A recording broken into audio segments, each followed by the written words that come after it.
Hi! In front of me is Nothing Phone 2, and today I would like to show you how you can add photos to text message.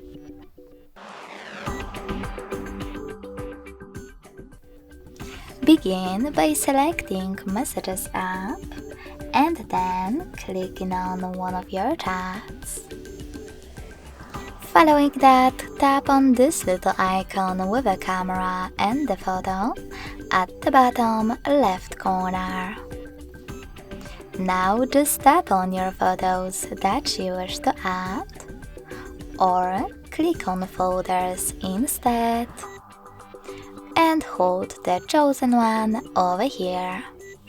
You can select one of those filters, like images or large files, tap on one of those apps, or select those three lines at the top left corner to pick one of the available sources.